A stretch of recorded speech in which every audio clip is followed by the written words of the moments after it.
예. 잘 되는 것 같습니다. 뭐, 오늘은 출석은 안 부르도록 할 거고요. 이게 저희가 출석 정정 기간이 아마 금요일까지인데, 이게 업데이트가 아직은 안 된 것으로 알고 있고, 제가 그래서 오늘은 안 부르고, 다음 시간부터 부르도록 하겠습니다. 어쨌든 뭐, 어쨌든 저녁 늦은 시간인데, 이렇게 또 오시느라고 수고 많으셨고요.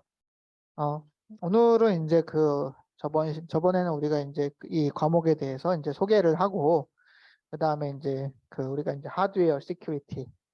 이 과목이 이제 하드웨어 그 시큐리티 과목이고, 사실은 저는 이제 구조적으로 이제 컴퓨터의 이제 구조적인 그런 보안 문제에 대해서 이제 좀 이야기를 하려고 하고 있습니다. 이 과목을 통해서. 예, 그러니까는 우리가 이제 하드웨어 시큐리티는 도대체 왜 배워야 되는가에 대해서 이제 저번 시간에 좀 이야기를 하였습니다. 사실 뭐 말씀드렸듯이 보통 이제 시큐리티 보안 이슈라고 하면은 아니, 소프트웨어 쪽이 많이 이제 그 이슈가 많이 되고 있고요. 그리고 제가 뭐 탑시시라든지 이런 여러 가지 이제 뭐 정보 처리 기사는 아닌데 약간 이제 정보화 어떤 지식 그런 뭐 시험들을 이제 살펴봐도 보통 이제 보안 이슈라고 하면은 소프트웨어적인 그런 이슈를 많이 이야기를 하고 있는 거를 볼 수가 있습니다. 뭐 그렇지만은 이 과목은 하드웨어의 그 보안 이슈에 대해서 이제 다루는 거기 때문에 저는 이제 하드웨어 관점에서 이제 설명을 드리려고 하고 있고요. 그래서 이제 오늘 시간에는 뭐 챕터 제목이라고 해야 되나? 어쨌든 요 슬라이드 제목은 제가 이제 Security Concept라고 이제 정하긴 했는데 결국에는 우리가 이제 이 보안 구조, Secure Architecture를 이제 고려를 했을 때 어떠한 그런 컨셉들, 어떠한 생각들을 우리가 이제 가지고서 이 보안 구조에 대해서 이제 생각을 해야 되는가에 대해서 조금 이야기를 하려고 합니다. 예. 그래서 이제 결국에는 오늘 배우려고, 그러니까는 오늘의 수업의 그러니까 목표라고 이제 하면은 우리가 이제 보안 구조, 여기서 이제 Secure Architecture라고 이제 보통 계속 이야기를 하고 있는데, Secure Architecture라는 것은 사실은 CPU를 만드는 회사들, 뭐 인텔이나 아니면 ARM이나 AMD에서 보통 이야기를 이제 하고 있는 거고요. 뭐 말씀드렸듯이 컴퓨터 아키텍처, 컴퓨터 구조라는 것이 하드웨어랑 소프트웨어를 다 아우르는 거기 때문에 사실은 우리가 이제 보안 구조, 시큐 아키텍처를 이야기할 때는 사실 하드웨어도 이제 서포트를 해줘야 되고요.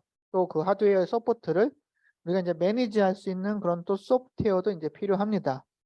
뭐 예를 들어서 ARM 같은 경우에는 이제 트러스트 존이 이제 유명하고요. 인텔 같은 경우는 SGX라는 그런 보안 그런 컨셉이 이제 있는데요. 뭐 인텔 같은 경우에는 사실은 그런 보안 취약점이 이제 발견될 때마다 여러 가지 이제 뭐 패치라든지 아니면은 그런 개선을 통해 가지고 사실 여러 가지의 그런 보안 엔진들 그다음에 이제 보안 하드웨어를 또 이제 많이 추가를 했습니다. 그리고 이제 그런 소프트웨어나 이제 하드웨어적인 그런 보안 구조에 대한 그런 노력들을 이제 우리가 다 통틀어 가지고 이제 시큐어 아키텍처라고 이제 부르고 있고요. 그러면 시큐어 아키텍처가 이제 왜 필요하냐?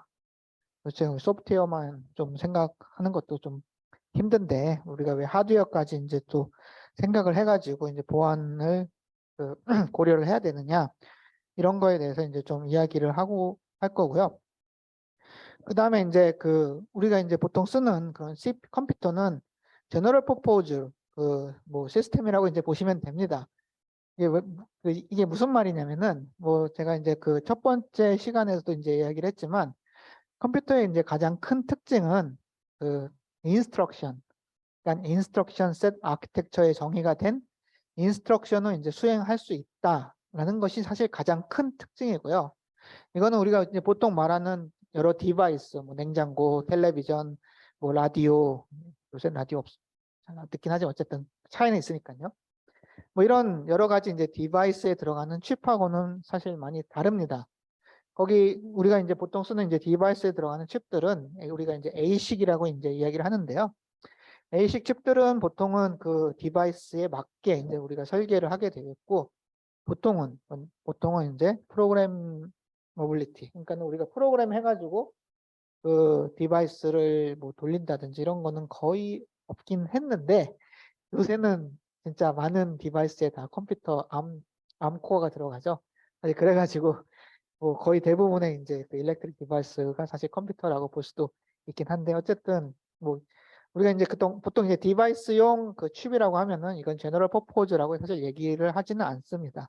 특정한 목적으로 이제 설계가 됐기 때문에. 네, 컴퓨터 같은 경우에는 이제 우리가 제너럴 퍼포즈 프로세서를 가지고 있는 디바이스라고 이야기를 하고 있고요. 보통 우리가 CPU라고 말하는 그 중앙 처리 장치, 그 어쨌든 프로그램을 실행을 시켜야 되니까 그런 CPU를 우리가 보통은 이제 제너럴 퍼포즈 프로세서, 뭐 한국말로 하면은 범용 프로세서가 되겠는데, 그 제너럴 퍼포즈 프로세서라고 이제 이야기를 하고 있고, 그럼 결국에는 그런 CPU에 어떻게 이제 우리가 이제 보안 아키텍처를 설계를 할 수 있느냐, 이런 거에 대해서 이제 조금 이야기를 하려고 합니다. 자, 그러면은 우리가 이제 보안 구조, CQ 아키텍처를 도대체 무엇이라고 이제 해야 되는가? 좀 여기 우리가 이제 좀 생각을 해봐야 되겠는데요. 사실 뭐 인텔의 이제 XGX나 아니면 ARM의 이제 트러스트 존 이렇게 이제 좀 이야기를 하게 될 때, 사실은 뭐 인텔이나 ARM이 뭐 거기에 이제 정확한 그런 동작에 대해서 뭐 설명을 해주진 않습니다. 뭐 그렇진 않고, 보통 이제 얘를 언제 어떻게 써야 되느냐, 뭐 우리가 어떤 목적으로 이 트러스트 존이나 아니면은 뭐 SGX를 이제 쓴다고 했을 때 얘를 이제 어떤 식으로 이제 써야 되느냐, 이제 그런 식으로 이제 러프하게 이제 밝히게 있는데요. 결국 왜 그런 우리가 이제 보안 구조를 설계를 하기 위해서는 하드웨어도 이제 서포트를 해야 되느냐, 뭐 이런 것들이 이제 좀 생각을 할 수가 있겠는데, 왜냐하면은 뭐 아까 말했듯이 거의 대부분의 그런 보안 문제들은 소프트웨어 이슈이긴 합니다.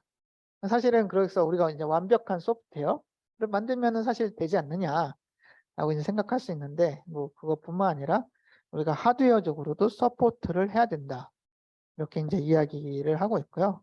그래서 보통 이제 보안 구조라고 하면은 여기 보시면 아시다시피 하드웨어 피처가 더 이제 들어가는 거를 우리가 보통 이야기를 합니다. 이게 좀 뭐 여러분들이 이제 좀 생각하기에 뭐라 그럴까 어려울, 왜, 그러니까는 아까 계속 제가 질문을 하지만 왜 필요하지? 라고 이제 생각을 할 수는 있어요.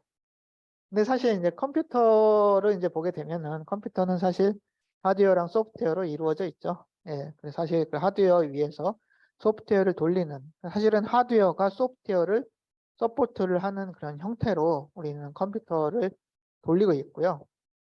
결국에는 그런 소프트웨어의 그 보안 이슈에 대해서도 하드웨어적인 서포트가 필요하다라고 이제 많은 사람들이 이야기를 하고 있고, 뭐 특히나 뭐 인텔이나 뭐 ARM 같은 경우, 뭐 AMD 뭐 이런 범용 프로세서를 만드는 그런 벤더들 같은 경우에는 역시나 이제 하드웨어적으로도 서포트를 하고 있고, 이를 이제 OS에서 어떻게 이제 컨트롤할 것인가, 여기에 대한 매뉴얼들을 다 뭐 제공을 하고 있습니다.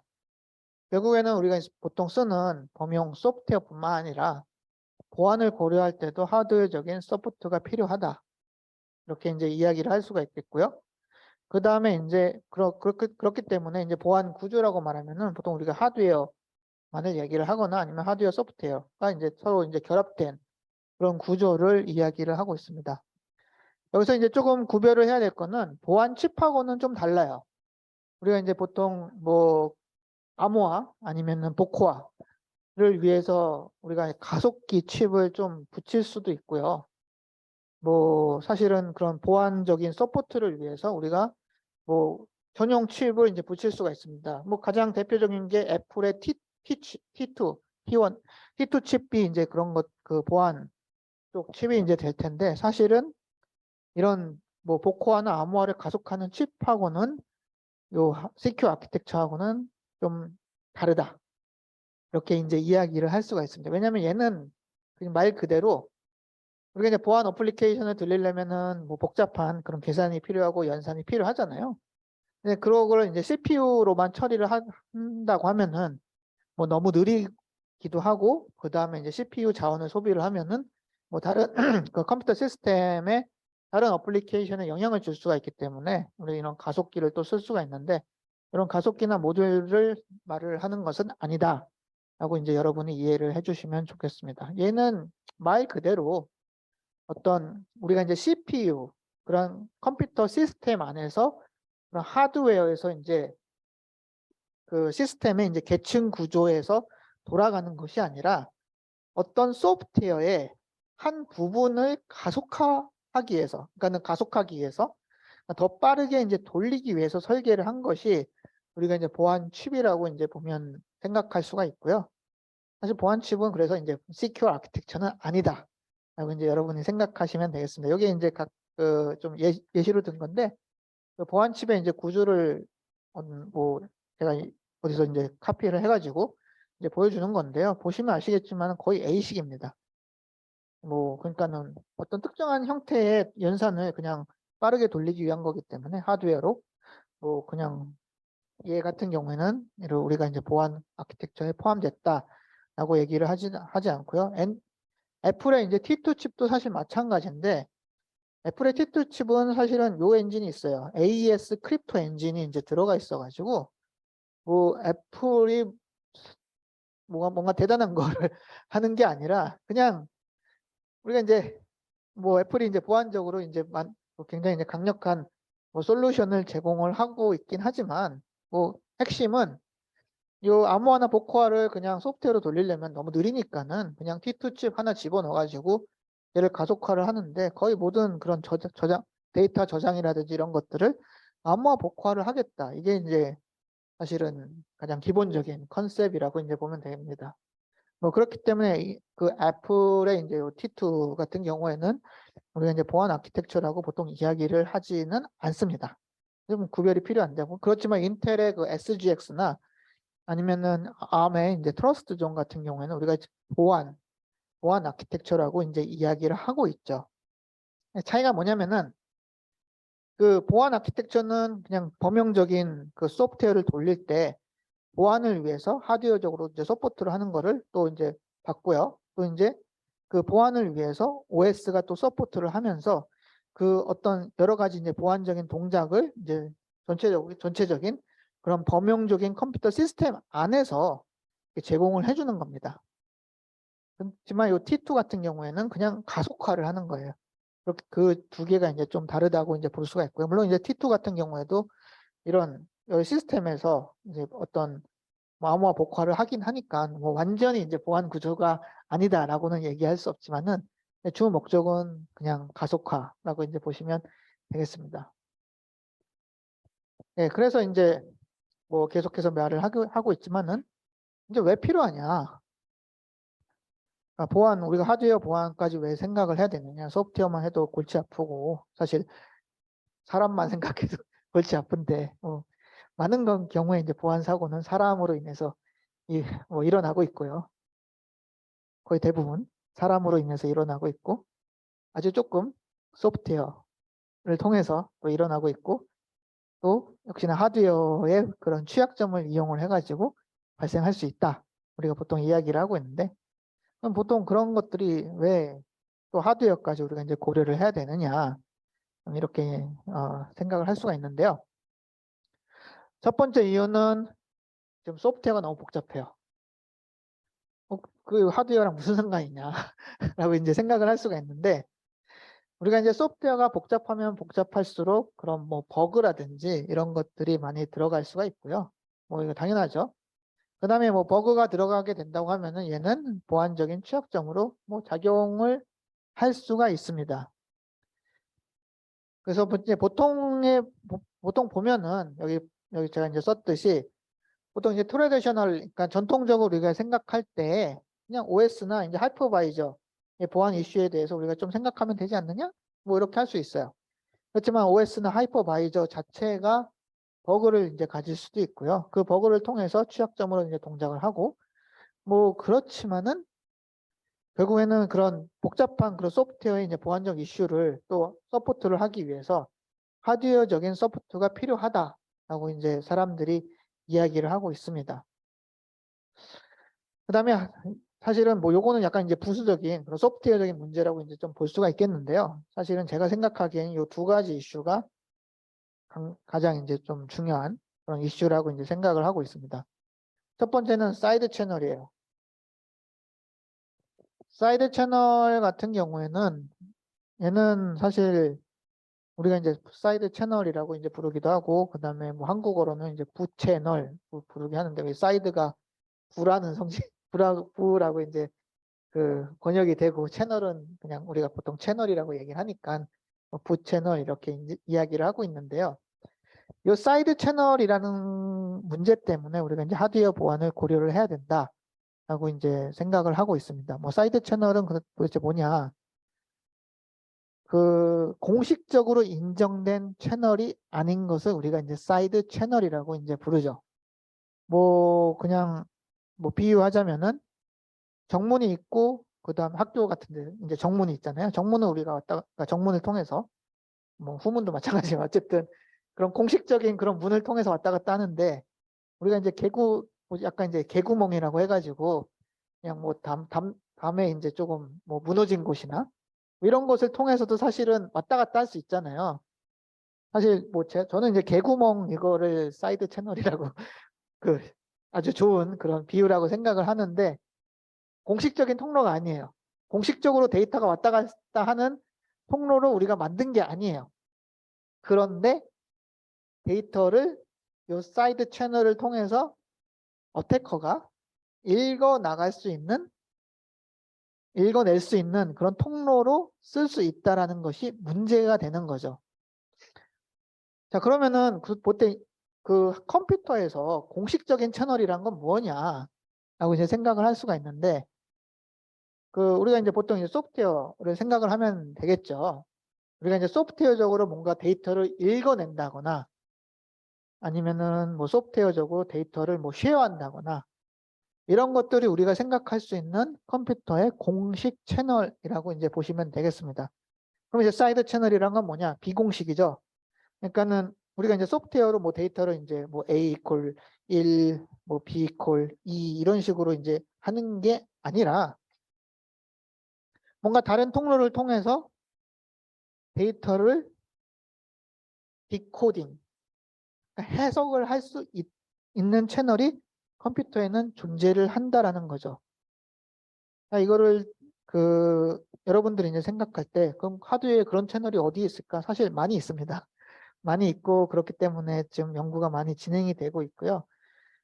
사실 가장 많이 이용되는 사이드 채널은 시간이에요. 델타 T. 이게 왜냐하면은 제가 이제 좀 설명을 드리겠지만, 우리가 이제 전 시간에 우리가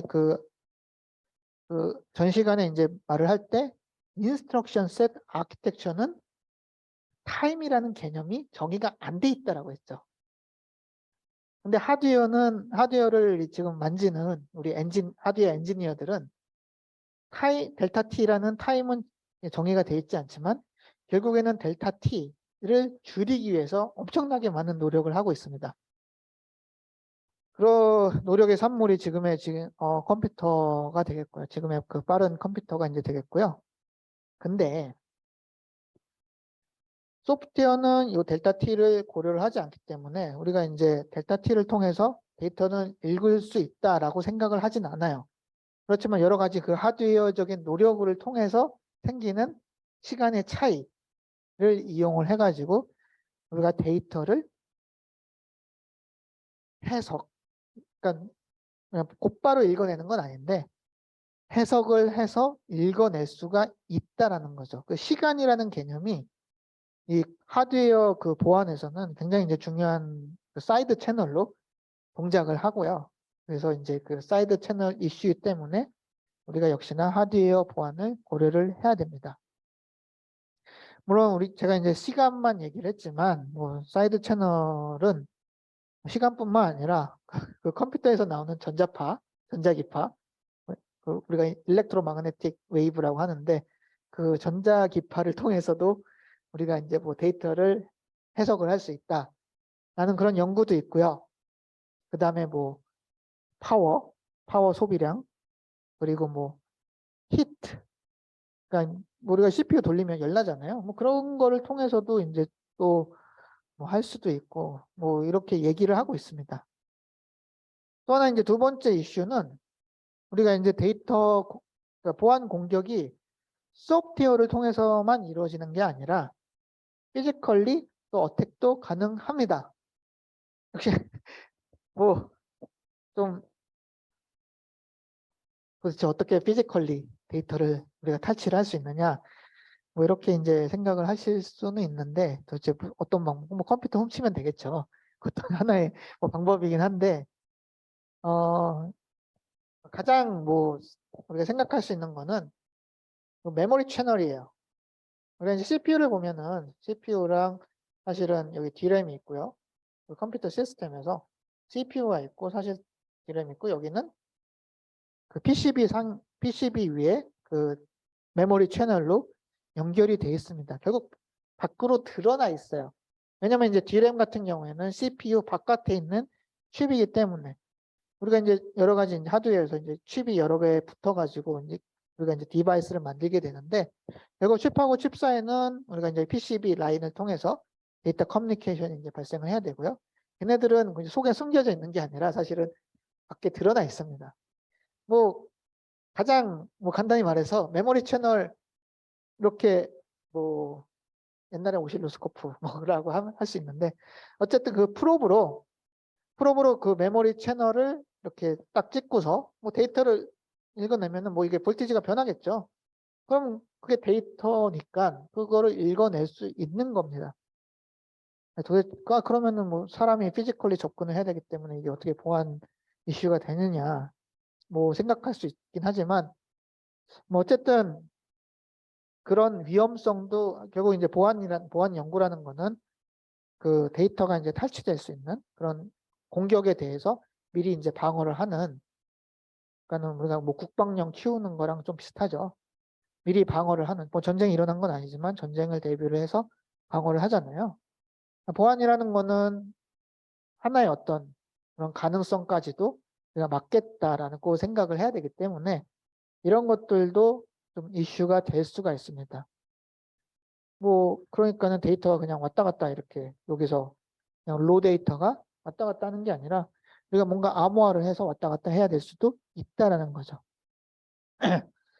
또 하나는 뭐 좀 이것도 좀 무식한 그런 방법이 있을 텐데 아주 컴퓨터를 차갑게 만든 다음에 메모리 딱 꺼내면은 거기서 데이터 읽어낼 수 있어요. 이분 D램조차도 우리는 데이터를 읽어낼 수 있습니다. 또 하나는 뭐 그냥 저장 장치 같은 경우에는 사실은 데이터가 그냥 남아있기 때문에 뭐 역시나 읽어낼 수가 있는 거죠. 뭐 그런 것들도 이제 좀 확장하면은 그런 보안 이슈가 될 수가 있습니다. 결국에 이제 첫 번째랑 두 번째가 가장 큰 우리가 이제 하드웨어까지 고려를 해야 되는 그런 하드웨어 보안까지 고려를 해야 되는 이유라고 이제 생각을 하고 있습니다. 그래서 이제 우리가 이제 보안을 이제 생각을 할 때 그 사실 우리가 이제 컴퓨터를 보면은 컴퓨터는 여러 개의 레이어로 사실 이루어져 있잖아요. 우리가 이제 소프트웨어만 보더라도 우리가 어떤 소프트웨어 하나를 실행시킨다라고 할 때 이 소프트웨어가 사실 뭐 단독으로 돌아가는 게 아니라 뭐 여러 가지 그 쉐어드 라이브러리로 쓰고 있고 또 소프트웨어 자체는 오퍼레이팅 시스템 위에서 돌아가고 있고 또 요새는 또 워낙 또 소프트웨어 자체도 복잡해져 가지고 우리가 보통 프레임워크라고 부르는 뭐 예를 들어서 뭐 머신러닝 같은 경우에는 텐서플로우라든지 아니면 파이토치 이런 것처럼 소프트웨어 자체도 여러 개의 레이어를 이제 가지고 있습니다. 결국에는 우리가 어떤 소프트웨어의 어떤 부분에 대한 보안에 대해서 생각을 한다라고 하면은 이 소프트웨어 동작이 완벽하게 보안적으로 이제 완벽하게 이제 이루어질 수 있는 요 베이스가 존재를 해요. 뭐 예를 들어서 우리가 이제 그 머신러닝 어플리케이션을 이제 돌린다라고 했을 때 만약 파이토치나 뭐 텐서플로우가 보안적으로 완벽하냐 이런 거를 생각을 할 수가 있겠죠. 보통 사람들은 뭐 생각을 안 할 수도 있지만 결국에는 뭐 우리가 이제 보통 돌리는 뭐 소프트웨어라든지 뭐 오퍼레이팅 시스템이라든지 이런 것들이 어떤 그 밑에 있는 레이어, 언더 레이어의 위에서 이제 돌아가는 거기 때문에 우리가 이제 보안을 생각한다라고 하면은 결국 어떤 요 부분에 우리가 이제 시큐리티, 보안을 생각한다고 하면은 요 시큐리티를 보장할 수 있는 요 베이스가 또 정의가 돼야 됩니다. 이게 왜냐하면은 여기까지는 뭐 완벽히 이제 시큐어하다. 여기는 시큐어하다. 라는 가정 하에서 얘는 우리가 설계를 하거나 아니면은 돈을 돌리게 이제 되는 거거든요. 그래서 우리가 이제 보안을 이제 고려를 할 때 요 베이스가 되는 이 부분을 Trusted Computing Base, TCB라고 이제 부르게 됩니다. 요거를 이제 말씀드리는 이유는 우리가 이제 소프트웨어 같은 경우에도 사실은 여러 개의 이제 레이어가 이제 또 존재를 하고 또 그 레이어의 보안은 사실 밑에 있는 레이어 TCB 거기에 이제 좌우가 되기 때문에 요 TCB를 사실은 정의를 하고 그 위에서 우리가 또 보안적으로 완벽하다고 얘기할 수는 없겠지만 어쨌든 보안적으로 노력하는 그런 소프트웨어나 이런 부분들을 설계를 하게 되는 거예요. 그래서 여기 보면은 some security를 guarantee한다. guarantees 그러니까 보장하는 거를 이제 우리가 이제 provide 한다라고 이제 설명이 되어 있잖아요. 보안적으로 여기까지는 안전해. 아니면 어떤 프로토콜을 써서 네가 여기 설계를 하게 된다라고 하면 여기는 보안적으로 우리가 개런티를 해주겠다라는 거를 우리가 이제 TCB라고 정의를 합니다. 그렇기 때문에 이 TCB 위에서 뭔가 설계가 될 경우에는 이 TCB 자체는 보안적으로는 문제가 없다라는 가정하에서 설계를 하게 돼요. 물론 이제 깨지게 되면은 이 시스템은 전혀 뭐 보안적으로 뭐 보장이 되는 것은 아니죠. 네, 그렇지만 우리가 설계를 할 때는 그 TCB 위에서 요 어떤 소프트웨어 그 어떤 레이어 밑에서는 보안적으로는 완벽하다 이런 식으로 해서 설계를 하게 됩니다.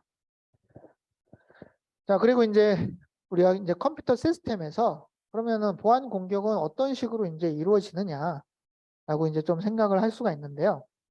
요 공격이 이루어지는 어떤 영역, 이 영역을 우리는 어택 서피스라고 이야기를 합니다. 그러니까는 어택 서피스라는 거는 뭐 다른 게 아니라 그냥 어태커가 있잖아요. 보안 그 해커든 뭐든 이제 어태커가 있을 텐데 이 어태커가 어떤 통로를 통해서 공격을 하느냐 이거를 우리가 이제 어택 서피스라고 이제 이야기를 하고 있고요. 뭐 컴퓨터는 뭐 기본적으로 하드웨어랑 소프트웨어로 이루어지기 때문에 뭐 소프트웨어를 통해서 이제 공격을 하느냐 아니면 하드웨어를 통해서 공격을 하느냐 우리가 이제 이렇게 좀 나눌 수가 있습니다. 또 하나는 우리가 하드웨어를 통해서 공격을 하는데 걔가 어디에 영향을 미치냐 뭐 이런 것들도 우리가 생각을 할 수가 있어요. 예를 들어서 이제 하드웨어를 통해서 공격을 하는데 걔가 이제 소프트웨어에 영향을 미칠 수가 있고요. 그래서 이제 보통은 우리가 이제 뭐 로컬이냐 리모트 요걸로 이제 또 나누고 그다음에 소프트웨어 아니면 하드웨어 이런 식으로 이제 나눌 수가 있습니다. 그래서 이그젬플을 이제 보게 되면은 여기 보면은 어택 서피스가 이제 몇 가지 이제 정의가 돼 있잖아요. 소프트웨어 온 하드웨어 어택, 그다음 하드웨어가 이제 소프트웨어를 어택을 하는 거고요. 소프트웨어가 소프트웨어한테 어택을 할 수도 있고 뭐 그냥 결국에는 이제 소프트웨어가 하드웨어에 어택을 하느냐, 하드웨어가 소프트웨어에 어택을 하느냐, 뭐 하드웨어가 하드웨어에 어택을 하느냐, 뭐 이런 식으로 이제 나눌 수가 있다라는 거죠. 뭐 그 예시를 이제 좀 보면은 하드웨어 어택을 통해서 소프트웨어가 이제 하드웨어에 이제 어택을 하는 건 우리가 캐시사이드 채널 어택이라고 이제 볼 수가 있고요. 뭐 소프트웨어는 우리가 보통 많이 얘기를 하기 때문에 뭐 가장 이그젬플 같은 경우에는 뭐 역시나 믿을 수 없는 오퍼레이팅 시스템.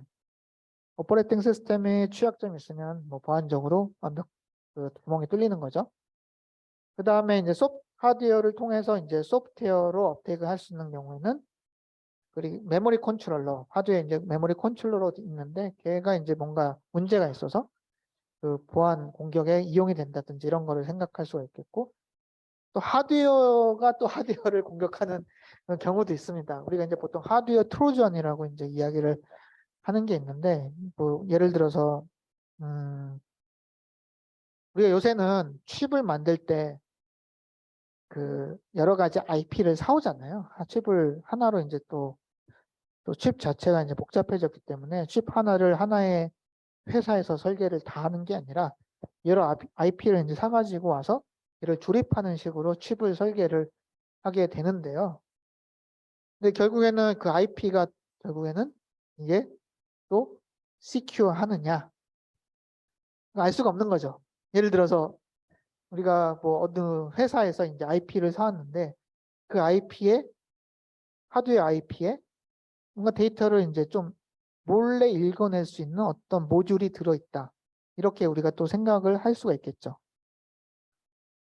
뭐 이런 경우에는 하드웨어를 통한 또 공격이 될 수가 있습니다. 뭐 미국이 옛날 그 중국 그 서버 보드 중국에 이제 서버 벤더가 뭐 몇 개가 있을 텐데 결국에 이제 거기에 이제 뭔가 스파이 칩이 이제 붙어 있다고 중국산 그 서버 보드라든지 이런 거 못 사게 뭐 통신 장비 같은 거 특히 뭐 이런 적이 있었잖아요.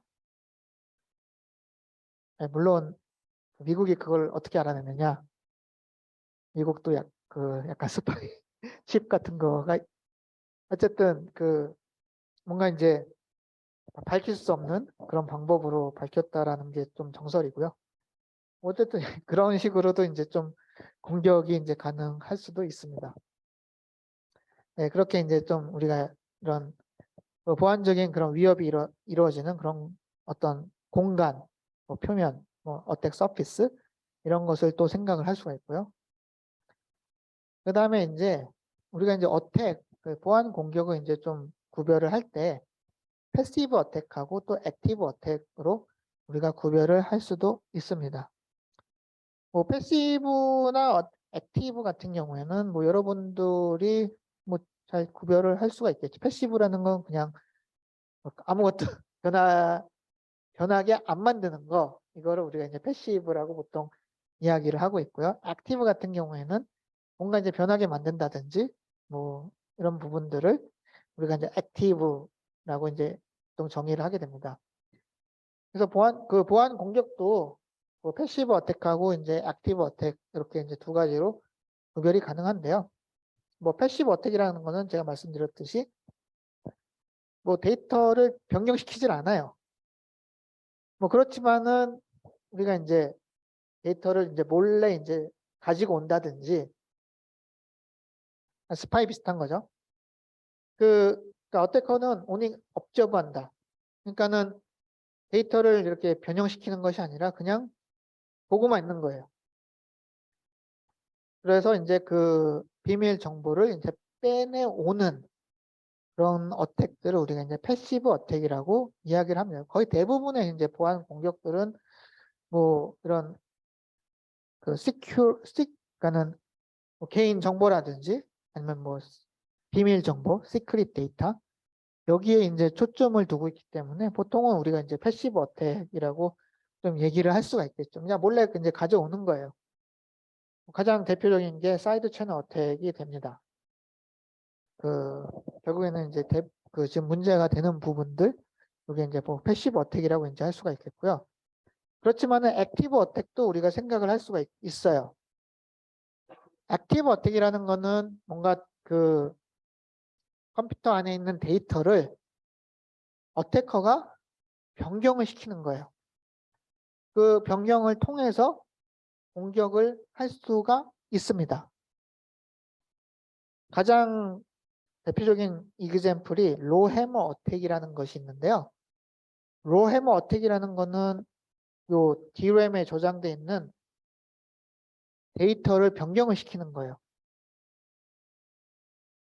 어태커가 이제 DRAM을 계속 액세스를 하면서 또 이제 DRAM에 뭔가 라이트를 하지 않으면은 우리는 데이터가 변하지 않잖아요. 뭐 그게 다 메모리는 다 똑같은데 그냥 DRAM 그 메모리에 저장되어 있는 데이터를 읽기만 하면은 그 데이터는 변하지 않죠. 그게 이제 보장이 되어야지 메모리라고 할 수 있겠고요. 그러니까 라이트를 하기 전에는 뭐 그 메모리에 있는 데이터는 사실은 변하지 않아야 됩니다. 근데 계속 똑같은 것을 뭐 리드를 한다든가 이런 식을 통해서 메모리 속에 있는 데이터를 변경을 시킬 수가 있다라는 것이 밝혀졌어요. 사실 도대체 그게 그러면 무슨 메모리가 그래서 어떻게 쓰냐 뭐 이렇게 이제 생각을 할 수가 있는데, 사실 메모리 자체가 우리가 이제 소프트웨어만 이제 좀 생각을 하면은 데이터가 변한다는 거를 좀 이해하기 어렵긴 하겠지만, 사실은 우리는 그 리얼 월드, 아날로그 월드에 살고 있잖아요. 사실 그렇기 때문에 이제 메모리 같은 경우에도 사실은 그냥 캐패시터거든요. 그러니까는 그러니까는 그 일렉트론 전자를 그냥 저장을 시키는 거예요. 그다음에 그 저장된 그런 차지, 그 일렉트론이 많냐 적냐 이런 식으로 우리가 1이냐 0이냐 이런 거를 그냥 판단할 뿐인데, 결국에는 이 일렉트론의 양을 어태커가 조절을 시킬 수가 있다라고 하면은 메모리 속에 있는 데이터는 바뀔 수가 있다라는 거죠. 그거를 보여준 것이 이제 로우 해머 어택이라고 이제 부르고 있고요. 그래서 메모리 자체에 있는 데이터를 어태커가 계속해서 쓰기는 못하는 거죠. 보호가 되는 거니까. 계속해서 리드하는데 그게 변하는 거예요. 네, 그래서 공격이 가능하다라고 보여주었습니다. 그런 페이퍼가 이제 존재를 하고요. 뭐 예를 들어서 또 인크립션 키를 뭐 변경을 시켜서 아예 뭐 그 사용자가 이제 데이터를 못 읽게 한다든지 뭐 이런 것들도 액티브 어택 중에 뭐 하나라고 이제 볼 수가 있겠죠. 뭐 랜섬웨어 보통 우리가 이야기를 하는데, 뭐 랜섬웨어도 하나의 그 종류라고 이제 보통 볼 수도 있긴 하겠는데요. 어쨌든 그건 약간 이제 소프트웨어적인 그런 공격이기 때문에 여기 이제 그 시큐어 그 아키텍처에서는 그렇게 이제 다루진 않지만, 어쨌든 랜섬웨어 이런 것들도 하나의 그 액티브 어택이라고 이제 볼 수가 있는 거죠. 예. 그리고 이제 뭐 이번 시간에는 그런 어택이란 거, 그런 그 시큐어한 그런 컨셉에 대해서 이제 좀 제가 설명을 드리는 거기 때문에 여러 가지 그런 뭐 용어라든지 이슈에 대해서 그런 설명을 뭐 드리고 있는 겁니다. 또 하나 이제 우리가 그 어택이 이루어지는 공격을 아까 사이드 채널이라고 이제 이야기를 했잖아요. 근데 사이드 채널뿐만 아니라 우리가 이제 코버트 채널이라고, 얘는 이제 한국어로 은닉 채널이라고 이제 부르는데, 은닉, 사이드는 부채널, 뭐 이렇게 이제 부르고 있는데요. 뭐 코버트 채널을 통한 그런 공격도 가능합니다. 근데 이제 보통은 우리가 이제 구별을 하기가 이제 어려울 수는 있긴 해요. 왜냐면은 뭐 코버트 채널이든 사이드 채널이든 공식적인 데이터 이동 채널을 가지고서 공격을 하는 게 아니기 때문이죠. 아까 그 개구멍 이야기를 말씀드렸는데, 뭐 우리가 이제 개구멍 왔다 갔다 하듯이 그 정문이나 후문이 아닌 그냥 왔다 갔다 하면서 그 학교를 왔다 갔다 할 수 있는 것처럼, 우리가 이제 코버트 채널이나 사이드 채널을 통해서 데이터를 빼내 올 수 있다, 이렇게 이제 이야기를 하고 있고요. 그렇기 때문에 뭐 코버트 채널도 사실은 이게 공식적인 채널이 아니기 때문에 하나의 카인드 오브 우리가 사이드 채널이라고 뭐 인식을 하고 있긴 합니다. 사실 이게 구별하기가 좀 어렵긴 해요. 그 신문 같은 거 보면은 그냥 막 섞어서 쓰고 있기도 하고요. 뭐 은닉 채널이니 뭐 사이드 채널이니 뭐 이렇게 하는데, 근데 이제 조금 구별을 하자면은 은닉 채널이라는 거는 우리가 이제 여러분들이 이제 통신을 배우게 되면은 사실 데이터가 이제 이동하는 거가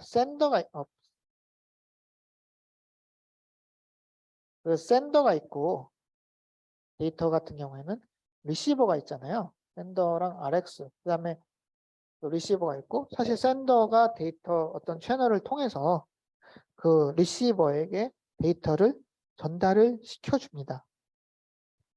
이 코버트 채널이라는 거는 어태커가 샌더랑 리시버를 둘 다 설계를 합니다. 그러니까는 요 데이터를 읽어내는 부분도 어태커가 이제 설계를 해야 되고요. 데이터를 이제 받아오는 부분도 어태커가 이제 설계를 하는 거예요.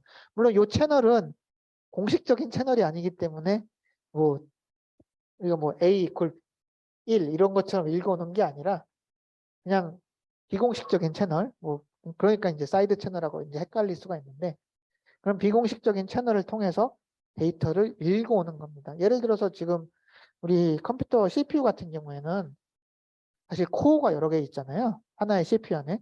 어태커가 그 어떤 코어에는 데이터를 보내주는 프로그램, 그 thread, 프로세서를 이제 돌리고 다른 코어에는 데이터를 읽어낼 수 있는 어떤 뭐 thread를 돌린다든지 이런 식으로 그 코버트 채널을 형성을 해가지고 데이터를 읽어낼 수가 있습니다.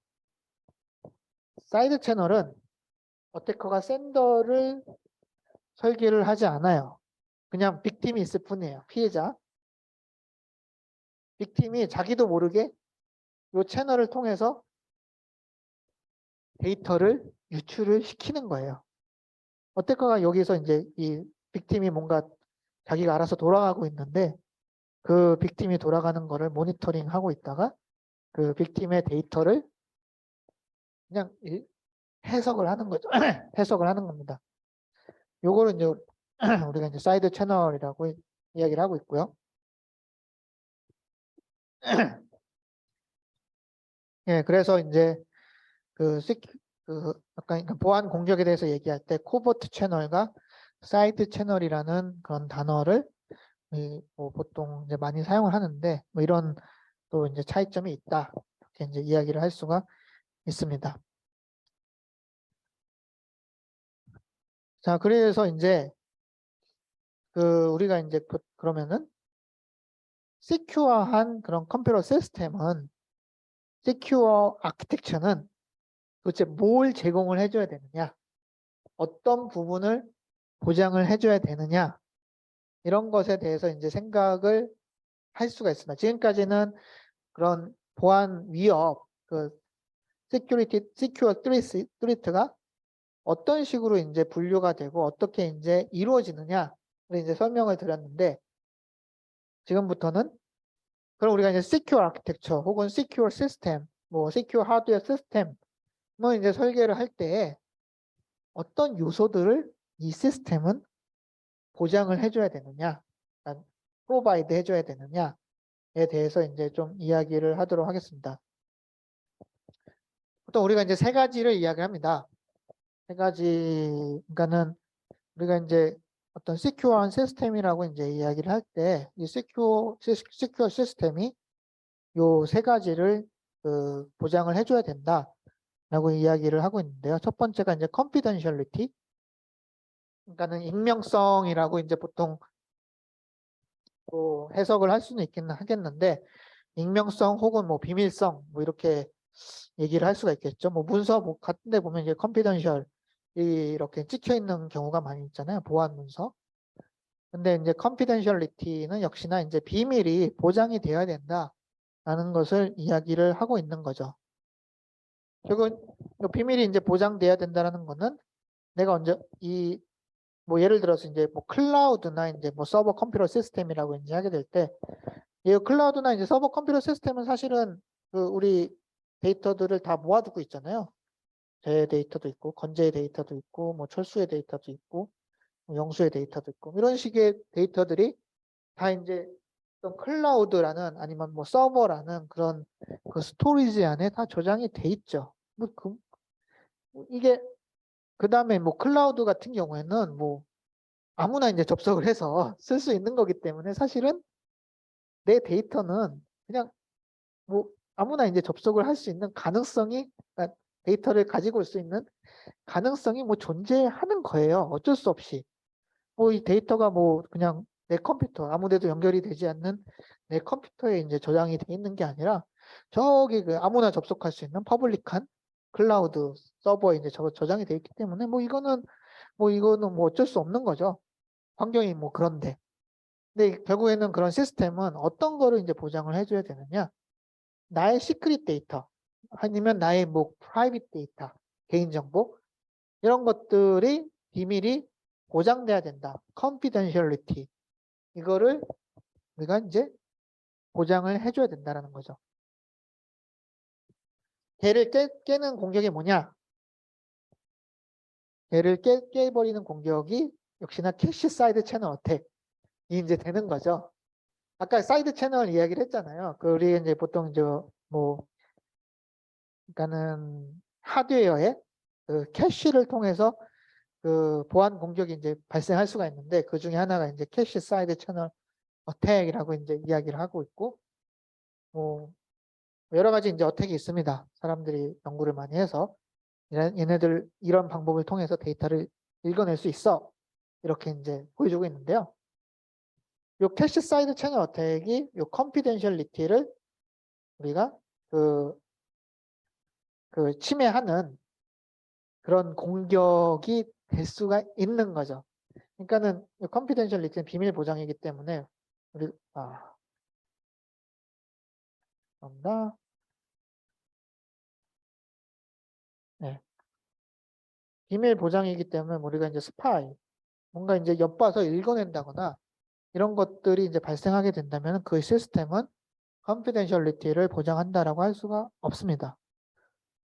그러니까는 사실은 뭐 내 개인 정보가 이런 캐시 사이드 채널 어택을 통해서 읽어질 수 있다라고 하면은 그 시스템은 뭐 컨피덴셜리티를 제공한다라고 우리가 얘기를 할 수가 없는 거죠. 또 하나는 인테그리티예요. 인테그리티라는 거는 그 보통 우리가 이제 무결성 뭐 이런 식으로 이제 이야기를 하는데 사실 인테그리티라는 단어가 한국어로 굉장히 이제 좀 해석하기가 어려운 그런 단어라고 보통 얘기를 하는데요. 뭐 여러 가지 좋은 뜻들이 많이 섞여 있어가지고 해석하기가 좀 힘든 그런 단어긴 한데 보통 우리가 그 무결성 뭐 보통 이렇게 이제 얘기를 할 수도 있을 것 같은데 또 그것도 아닌 것 같고 뭐 이렇게 하는데 보통 뭐 영어 단어에서 인테그리티 하면은 사실 굉장히 좋은 뜻이 많이 있습니다.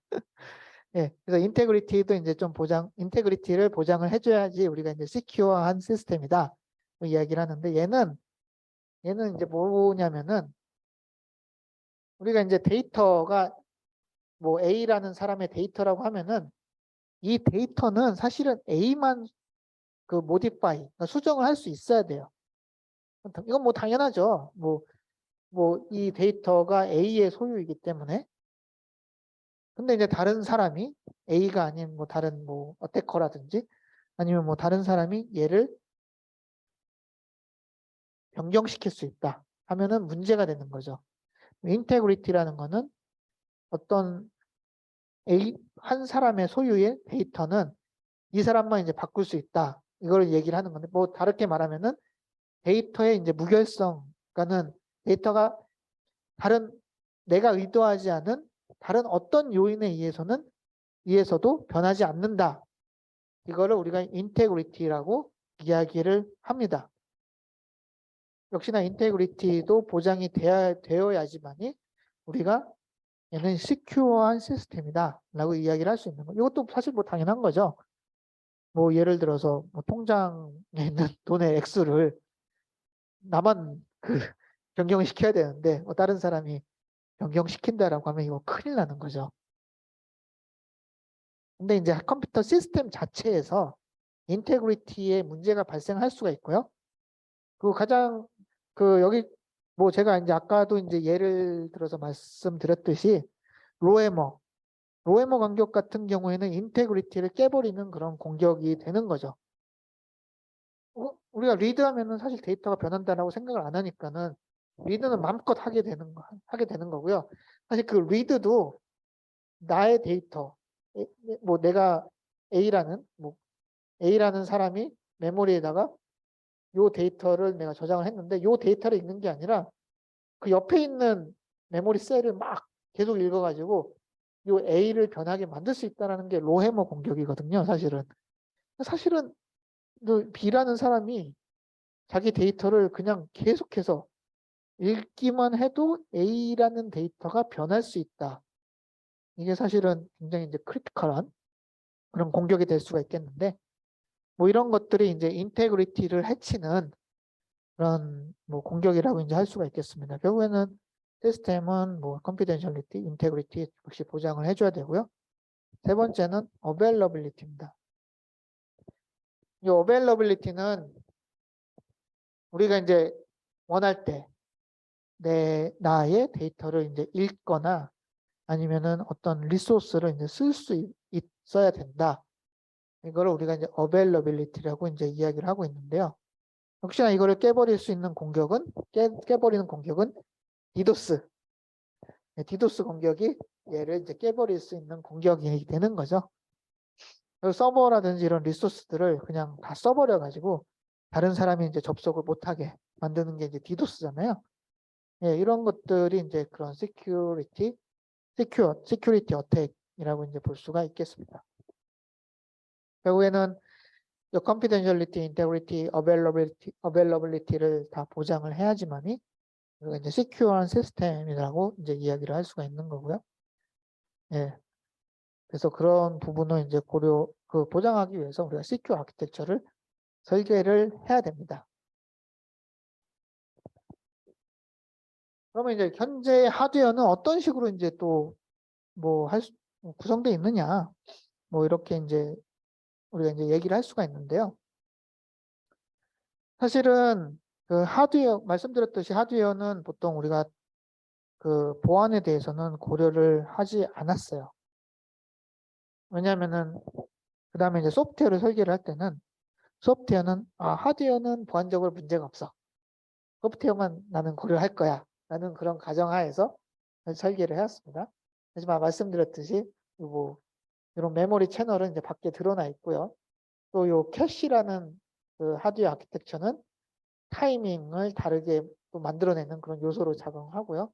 뭐 그렇기 때문에 그 하드웨어 자체는 이렇게 이제 뭐 보안적으로 완벽하지 않다라고 이야기를 할 수가 있겠습니다. 근데 이제 우리가 그런 컴퓨터의 구성 요소를 그냥 뭐 전체적으로 하나를 뭉뚱그려서 이제 이야기를 하게 되면은 너무나 복잡해지기 때문에 우리가 보통 컴퓨터를 말을 할 때는 또 여러 개의 그 계층 구조, 레이어로 나눠서 이제 이야기를 하게 되는 거죠. 그리고 뭐 소프트웨어를 설계를 하거나 만약 하드웨어를 설계를 할 때도 해당되는 레이어에 이제 집중해서 설계를 하지 뭐 다른 레이어까지 또 고려를 하게 되면 너무 복잡해지기 때문에 우리는 이제 뭐 그런 식으로 이제 설계를 하게 되는데요. 이거는 이제 보안 설계도 이제 마찬가지예요. 보안적으로도 우리는 뭐 여러 가지 계층 구조를 이제 나눠 가지고 그 보안 구조에 대해서 이제 설계를 하게 됩니다. 또 요 그림은 이게 보통 이제 암 트러스트 존이나 아니면은 여러 가지 이제 보안 구조를 이야기를 할 때 좀 이렇게 보여주는 이제 그림인데요. 뭐 링 구조로 이제 설계를 하고 있고, 그 다음에 그 링 구조의 그 내부 그 가장 밑부분, 요 내부 부분이 가장 이제 베이스가 되는 어떤 그런 보안적인 가장 이제 뭐랄까 그 프리빌리지 레벨이 높은 프리빌리지를 우리가 해석을 하면 이제 뭐 특권 이렇게 되는 거잖아요. 결국에는 이제 보안적으로 뭐 가장 중요한 부분을 요 링에 이제 가장 안쪽으로 이제 집어넣고요. 바깥쪽이 이제 그 약간 뭐 좀 더 이제 어플리케이션 같은 그 상위 레벨 컴퓨터 시스템에서 본다고 하면은 그런 상위 레벨의 어떤 보안 그 레이어라고 이제 우리가 보통 이야기를 합니다.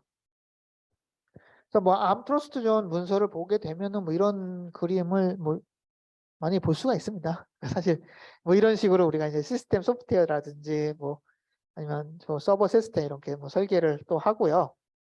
그래서 이제 그 보통은 우리가 이제 링 제로 부분에 오퍼레이팅 시스템을 이제 집어넣는데요. 약간 이제 전통적인 그런 구조라고 이제 이야기를 할 수가 있겠고요. 왜냐면은 우리가 이제 보통 소프트웨어만 이제 고려를 한다라고 하면은 오퍼레이팅 시스템이 가장 밑부분에 있고, 그다음에 그 위에 여러 가지 뭐 라이브러리나 뭐 프레임워크가 이제 돌고, 그 위에 이제 우리의 그 뭐 커스터머랑 이제 인터랙션 하는 노멀 어플리케이션, 그 유저 어플리케이션들이 이제 보통 돌기에 마련이죠. 그래서 보통은 이제 그 오퍼레이팅 시스템이 가장 높은 그런 프라이어티를, 프리빌리지를 갖고서 뭐 여러 가지 그 소프트웨어라든지 이런 것들을 다 컨트롤하게 되는 거죠.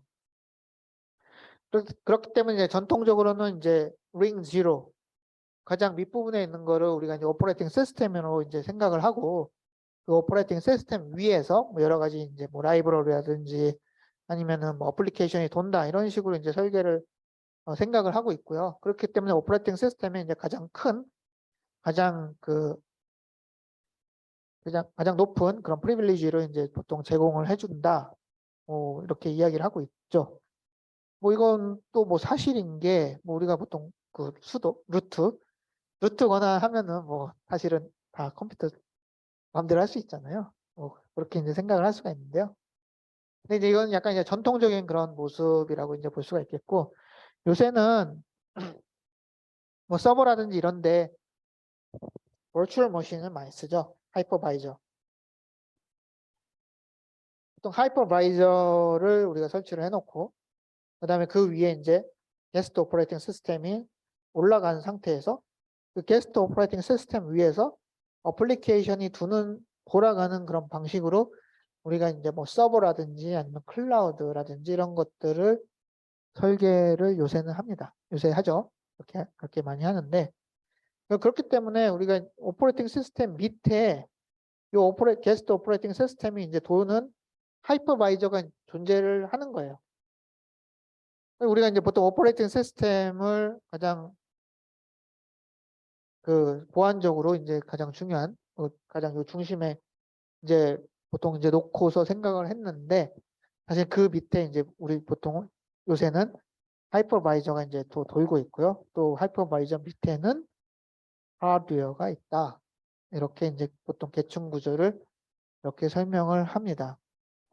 그래서 이제 조금 더 이제 옛날에는 여기서 끝났는데, 지금의 그 오퍼레이팅 시스템 그 밑부분에 또 우리는 보통 더 높은 프리빌리지를 가지는 그 여러 구성 요소들에 대해서도 좀 고려를 하게 되겠고요. 이게 또 보안적으로 또 여러 이슈들을 이제 처리를 하게 되면서 뭐 링 마이너스 1, 링 마이너스 2, 링 마이너스 3 이런 것들도 사실은 우리가 좀 더 고려를 할 수가 있고요. 또 하드웨어적으로도 점점 이제 보안적으로 이제 문제가 되는 사태가 발생을 하면은 또 그것을 패치를 하면서 좀 더 이제 보안적으로 뭐랄까 서포트를 하는 그런 하드웨어를 이제 집어넣기 때문에 링 제로 밑에 더 그런 더 뭐 베이스가 되는 그런 계층 구조들을 이제 많이 또 만들어 놨습니다. 네, 그래서 요새 같은 경우에는 그냥 오퍼레이팅 시스템에서 끝나는 게 아니라 뭐 하이퍼바이저도 있고요. 그다음에 시스템 매니지먼트 엔진도 있고요. 뭐 여러 가지 이제 뭐 인텔 같은 경우는 플랫폼 매니지먼트 엔진 이라고 해서 또 하드웨어적으로도 뭐 여러 가지 이제 그런 보안적인 기능들을 제공을 하죠. 그래서 옛날에 비해서는 또 요 레벨들이 많이 생겼습니다. 많이 복잡해지고 많이 생겼고요. 그래서 이제 보통은 우리가 이제 얘만 이제 생각을 하는 게 아니라, 그러니까 소프트웨어 이게 이제 가장 이제 트레디셔널한 그런 소프트웨어의 이제 보안 이슈라고 이제 본다라고 하면은 우리가 이제 프로텍션 레벨이 되는 거죠. 보통 우리가 말하는 소프트웨어 링 0부터 링 3까지 얘기를 할 수 있는데, 그 밑에 뭐 하이퍼바이저라든지 아니면 시스템 매니지먼트 엔진이라든지 시큐리티 엔진이라든지 이런 것들도 역시나 이제 존재를 하고요. 그 다음에 그 밑에는 역시나 하드웨어가 역시나 존재를 할 수밖에 없죠. 이런 식으로 여러 계층 구조를 이제 가지고 있고, 이거를 이제 좀 설명드리는 이유는 우리가 이제 그 보안을 고려를 한다라고 했을 때 사실은 보안은 여기가 문제가 되잖아요. 사람하고 인터랙션이 이루어지는 왜냐면은 이제 사람이 이제 그 노멀 그 뭐 어떤 어플리케이션이라든지 이런 부분을 통해서 뭐 데이터를 탈취를 하든 뭘 하든 할 거잖아요. 뭐 예를 들어서 뭐 바이러스라든지 아니면 트로전이라든지 멀웨어라든지 이런 것들은 사실은 여기서 도는 거죠. 그 노멀 소프트웨어. 예. 그런데 그러면은 걔네들을 막으려면은 자, 그런 멀웨어라든지 이런 것들 막아야겠다 하면은 우리는 보통 여기에 이제 포커스를 이제 두게 되고 뭐 오퍼레이팅 시스템까지는 뭐 어느 정도 이제 소프트웨어이기 때문에 뭐 OS까지 이제 그 포커스를 해서 설계를 하게 됩니다. 뭐 물론 이제 우리가 이제 어플리케이션보다 OS가 이제 프리빌리지가 높기 때문에 그리고 OS가 이제 보안적으로 좀 완벽해야지만이 얘가 이제 제대로 이제 돌 수가 있는 거고요. 뭐 그렇게 이제 설계를 그렇게 이제 생각을 하게 되는데 이렇게 계층 구조를 나누는 이유는 만약 여기에 문제가 있다라고 하면은 하이퍼바이저에 문제가 있다. 그러면은 OS는 완벽해. 시큐어하게 시큐어한 우리가 오퍼레이팅 시스템을 썼다. 시큐어한 오퍼레이팅 시스템도 존재하죠. 예. 우리가 시큐어한 오퍼레이팅 시스템을 가지고서 했는데 하이퍼바이저가 보안적으로 문제가 있다라고 하면은 사실 얘는 소용이 없을 수가 있다라는 거죠. 그러니까 결국 요 베이스가 그 보안적으로 보안 기능들을 개런티 해주느냐 이런 부분들이 이제 문제가 될 수 있다라고 합니다. 있습니다. 요새 뭐 러스트라고 그러니까 뭐 그런 뭐 그 메모리 매니지먼트라든지 그런 프로그래밍을 할 때 여러 가지 보안을 고려를 한 그런 프로그래밍 언어도 뭐 나오긴 했잖아요. 뭐 이렇게 열심히 이제 여기 C 같은 경우에는 우리가 뭐 이상한 데 접근할 수도 있고 뭐 그렇기 때문에 그런 것보다는 근데 이제 보안적으로 이제 좀 기능이 있는 그런 프로그래밍 언어도 이제 나오고 있기는 한데 결국에는 뭐 이 밑부분에 이제 또 뚫린다라고 하면은 문제가 생긴다라고 하면은 보안적으로 또 역시 전체적인 시스템이 보안적으로 문제가 있을 수 있다라는 거죠. 그거를 요 계층 구조가 사실은 보여주고 있는 겁니다. 그러니까 사실은 뭐 까놓고 말해서 하드에 문제가 있으면 소프트웨어가 아무리 잘 돌아도 소프트웨어에 문제가 발생할 수밖에 없잖아요. 보안도 마찬가지라는 거죠. 요 밑부분, 여기 밑부분에 있는 요 엔진이라든지 아니면 하드웨어에 문제가 발생하게 되면은 소프트웨어가 아무리 뭐 패치를 하고 그다음에 여러 가지 그 기능을 집어넣고 해도 보안적으로는 문제가 발생할 수밖에 없다라고 이제 이야기를 할 수 있는 겁니다. 그렇다고 우리가 이제 소프트웨어가 하드웨어가 뭐 개런티하지 보안적으로 문제가 있다라고 해서 소프트웨어가 그렇다고 하면은 여기까지 다 커버를 할까 이런 식도 사실은 많이 힘들고요. 물론 이제 그 지금 보안 공격에 대한 패치라든지 이런 것들을 뭐 오퍼레이팅 시스템 벤더 아니면 뭐 CPU 벤더 얘네들이 제공을 해주긴 합니다. 근데 그 제공을 한다라는 것이 그 보안적으로 위협이 될 수 있는 어떤 부분을 그냥 원천적으로 소프트웨어로 실행을 못하게 막아버리는 거예요. 그 문제는 퍼포먼스가 엄청나게 느려 그 낮아지는 거고요. 사실 그러면은 사실 우리는 느린 컴퓨터 쓰기 싫은데 퍼포먼스가 엄청나게 낮아지면은 그거는 그 자체도 이제 문제가 되는 거죠. 네, 그런 여러 가지 이제 문제가 발생을 할 수 있는 거죠. 네. 그다음에 이제 그 암 같은 경우에는 얘를 그 버티컬리 그냥 여러 가지 그런 계층으로 나누는 것뿐만 아니라 호리전털리 이렇게 이제 또 나누기도 합니다. 그래서 그 우리가 이제 링으로 이제 보통 이야기를 할 때 요 링 제로, 링 원, 투, 쓰리 이런 식으로 이제 우리가 나눌 수 있다라고 했는데 암 같은 경우에는 얘를 또 반으로 탁 나눠 가지고 노멀 오퍼레이션하고 프리빌리지드 오퍼레이션 요 두 개로 또 나눠 놨어요. 그래서 프리빌리지드 오퍼레이션은 무조건 요 노멀 오퍼레이션보다 요 보안 레벨, 프리빌리지 레벨이 높도록 설계를 해놨습니다. 이런 식으로 그렇지만은 걔가 동작하는 방식은 어플리케이션 레벨에서도 프리빌리지 오퍼레이션을 우리가 실행할 수 있다. 이런 식으로 아문 뭐 이야기를 하고는 있습니다. 트러스트 존을 보게 되면은 노멀 월드랑 뭐 시큐어 월드 이런 식으로 이제 좀 나눠 놓는데 이렇게 나눠 놓는 이유가 각각의 레이어에 대해서도 프리빌리지드 오퍼레이션과 노멀 오퍼레이션을 딱 분리를 시켜서 프리빌리지드 오퍼레이션은 무조건 노멀보다는 더 높은 그런 레벨을 가질 수 있도록 설계를 해놨습니다. 네. 그래서 그런 부분들을 좀 이야기를 할 수가 있고요.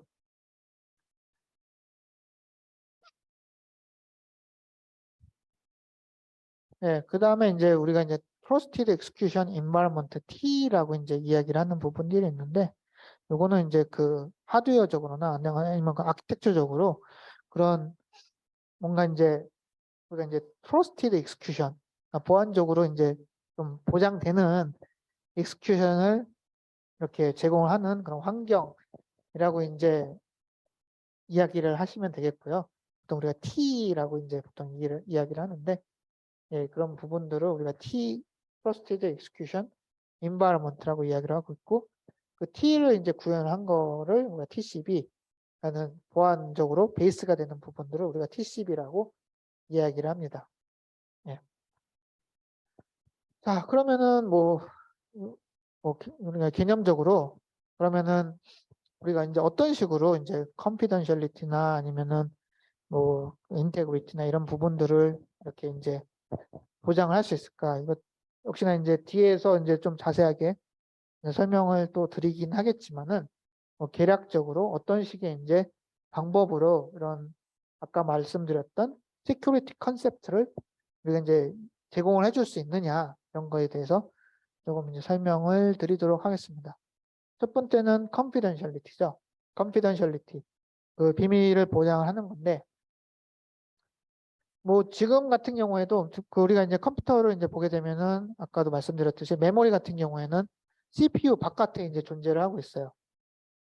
이게 왜 문제가 뭐냐면은 결국에는 그 CPU 바깥에 존재를 하고 있기 때문에 우리가 CPU 안쪽이 보안적으로 보장이 된다라고 했을 경우에 메모리는 보안적으로는 보장이 되지 않을 수가 있는 겁니다. 그러니까는 뭐 결국에는 이제 바깥에 그 우리가 이제 컴퓨터 하드웨어적으로 봤을 때 CPU가 있고 여기 이제 메모리가 있잖아요. CPU에서 여러 가지 동작을 해가지고 메모리를 이제 데이터를 뭐 갖다 집어넣거나 아니면 데이터를 읽어오게 이제 되는데 이 메모리가 이제 CPU가 이제 여기가 이제 트러스트 월드라고 하면은 메모리는 CPU 바깥쪽에 이제 존재를 하기 때문에 메모리 자체가 이제 문제가 될 수 있는 거예요. 아까 그렇기 때문에 아까 말했듯이 뭐 confidentiality, integrity 이런 부분들을 제공을 하기가 어려워질 수가 있다라는 겁니다. 그러면 어떤 식으로 이제 우리 시스템에서는 걔네들을 이제 제공을 할 수 있을까? 뭐 생각을 할 수가 있는 거죠. 하드웨어적으로 어떤 식으로 이제 우리가 설계를 한다라고 하면은 아까 말했듯이 시큐리티 컨셉을 제공할 수 있을 것이냐 이렇게 이제 생각을 할 수가 있겠고요. 첫 번째로 이제 생각할 수 있는 거는 confidentiality를 제공을 하기 위해서 데이터 암호화를 할 수가 있습니다. 이때 이제 우리가 설계를 할 때 좀 고려를 해야 되는 거는 아까 제가 이제 나눌 때 요 메모리랑 CPU를 두 개 서로 다른 월드로 이제 좀 나눴고 여기는 이제 시큐어하고 여기는 언시큐어 하다라고 이제 이야기를 했잖아요. 그렇다고 한다면은 요 시큐어한 월드에는 뭔가 그 우리가 이제 시큐리티를 보장을 하기 위한 요소들이 요 시큐어한 월드에서 동작을 해야 됩니다. 그 말이 뭐냐면은 지금 우리가 이제 메모리에서 요 메모리 채널을 통해서 데이터를 읽어낼 수가 있기 때문에 우리가 confidentiality가 보장이 안 될 수가 있다라고 했죠. 그럼 컨피던셜리티를 보장을 하려면은 데이터를 인크립션 하면 되겠구나 라고 생각을 할 수가 있는 거죠. 뭐 이거 전통적인 방법이죠. 데이터를 그 어태커가 읽어낸다라고 하더라도 이 데이터가 뭔지 모른다라고 하면은 비밀성이 이제 보장이 되는 거기 때문에 그렇다고 하면은 우리가 메모리에 데이터를 저장을 할 때 그 데이터를 암호화해서 저장을 하면 되겠네 라고 이제 생각을 할 수가 있는 거죠. 그럼 그때의 암호키는 프로세서 내부에 저장이 되어야 되는 거죠. 왜냐하면 얘는 언시큐어니까 메모리 자체는 언시큐어니까는 사실 우리가 이제 이거 그 모든 데이터는 사실 메모리에 저장되잖아요. 사실 우리가 뭐 프로그램을 실행한다든지 뭐 이렇게 할 때 다 메모리에 저장되잖아요. 메모리에서 안 읽어오는 데이터가 없잖아요. 근데 이런 식으로 이제 설계를 한다라고 하면은 시큐어 프로세서를 설계를 한다라고 하면은 메모리가 언시큐어다라고 하면은 그 인크립션을 하면 되는데 인크립션에 필요한 정보들은 다 프로세서 안에서 제공을 해줘야 됩니다. 인크립션 키라든지 이런 것들이 메모리에 저장이 되면 안 된다라는 거예요. 네, 뭐 얘가 이제 사실 그 어떤 소프트웨어의 실행 방식하고는 좀 다르기 때문에 좀 설명을 드렸고 우리가 시큐어한 월드, 그 다음에 언시큐어한 그런 월드를 구별한다라고 했을 때 만약 언시큐어한 월드 때문에 문제가 발생한다라고 했을 때 얘를 다루기 위해서는 시큐어한 월드에서 그런 문제들을 처리를 해야 된다라는 것을 조금 설명을 드리고 싶었습니다. 네, 그리고 역시나 인크립션을 해야 되기 때문에 여기 이제 인크립션 엔진이라든지 이런 부분들이 역시나 CPU 안에서 동작을 해야 되는 거죠. 메모리 쪽에 붙어 있다라고 하면은 역시나 문제가 되는 거죠. 이런 식으로 설계를 하면은 우리가 시큐어한 하드웨어라고 말을 할 수가 없는 거죠. 여기는 딱 나눠놓고 여기는 시큐어한 월드니까는 여기서 다 뭔가 제공을 해야 되겠다. 이런 식으로 이제 설계를 하게 됩니다. 네, 그래서 우리가 이제 컨피던셜리티를 제공하기 위해서 이런 인크립션 키를 CPU 안에 집어넣고 그다음에 인크립션 엔진을 역시나 CPU 안에 집어넣어서 채널로 데이터가 빠져나가기 전에 인크립션하고 그다음에 그 인크립션된 데이터를 메모리에 저장을 시킬 수가 있습니다. 메모리에서 다시 데이터를 읽어올 때는 걔를 다시 디크립션을 해야겠죠. 물론 이제 그게 그 시간이 걸리기 때문에 문제가 되는 거고요. 사실 그래서 뭐 보시면 아시겠지만 그 애플 T2 칩을 보면은 떨어져 있어요. 물론 이제 뭐 저장 장치도 자체도 떨어져 있고 뭐 중간에 있으니까는 사실 뭐 더 뭐라 그럴까 그 보안적으로 기능을 제공을 하긴 하는데 결국 T2 자체도 좀 떨어져 있기 때문에 물론 이제 하드웨어 그 피지컬 어택이 뭐 아주 쉽지 않기 때문에 보안적으로 사실은 많이 이제 제공을 하고 있긴 하지만 그런 굉장히 높은 레벨로 보안 환경을 제공을 하고 있긴 하지만 뭐 이런 요소로 봤을 때는 T2 자체도 완벽하게 이제 뭔가 컨피던셜리티를 제공한다라고 보기에는 좀 어렵죠. 여기 보면은 CPU랑 T2 사이는 인크립션 되지 않은 데이터가 왔다 갔다 합니다. T2랑 요 낸드 스토리지는 데이터가 인크립션 돼가지고 왔다 갔다 하긴 하는데 여기는 사실 그렇게 인크립션 된 데이터가 왔다 갔다 하지는 않아요. 뭐 그렇지만 결국 문제가 되는 게 뭐 낸드 플래시 같은 경우에는 데이터가 이제 사라지지 않기 때문에 결국 그 전원을 내려도 이제 계속 저장이 돼 있는 상태잖아요. 그게 문제가 크니까는 T2의 의미가 있는 거죠. 물론 이제 T2가 아까 말씀드렸듯이 그 애플 T2 칩은 그 인크립션 된 데이터를 요 스토리지 쪽으로 이제 보내서 메모리나 뭐 스토리지 쪽으로 보내서 그 컨피던셜리티를 이제 제공을 하는 건데 그래도 이제 결국에는 여기서 이 저장된 데이터 자체가 문제가 될 수 있기 때문에 컨피덴셜리티를 이만큼 제공해도 굉장히 높은 수준의 보안을 제공을 하고 있는 거긴 하죠. 그렇지만 사실은 여기에서는 문제가 될 수 있다 라고는 할 수 있습니다. 물론 이제 요거는 약간 이제 컨셉적으로 이야기를 하는 거고, 말씀드렸듯이 가장 큰 보안 문제는 사람으로 인해서 일어나는 거고요. 그렇기 때문에 그 낸드 플래시 SSD를 그냥 빼서 훔친다든지, 아니 예를 들어서 그냥 뭐예요. 아니 아니, 검찰이 그 포렌식 통해서 읽어낸다든지 이런 게 문제가 되는 거잖아요. 예, 그러니까는 이게 암호화돼서 이제 저장이 된다라고 하면은 굉장히 이제 보안적으로 높은 수준을 제공을 하고 있는 거긴 하죠.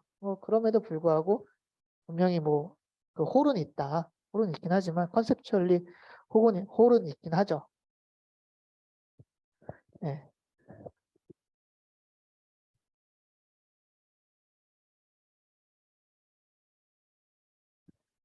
예. 그래서 이런 식으로 이제 우리가 그 시스템에서 컨피던셜리티를 제공을 할 수가 있고요.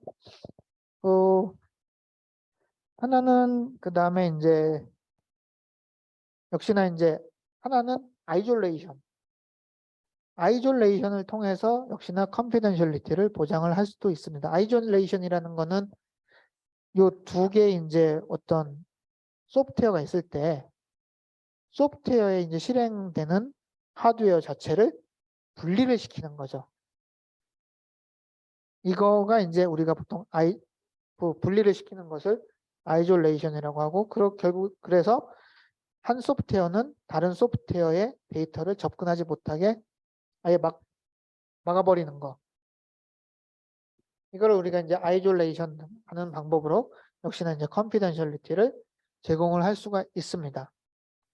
암 트러스트 존도 사실은 카인드 오브 아이졸레이션 방법이라고 할 수가 있어요. 왜냐면은 그 노멀 월드에 있는 그 어플리케이션은 시큐어 월드에 있는 데이터를 읽어낼 수가 없기 때문에 아이졸레이션을 시키는 거죠.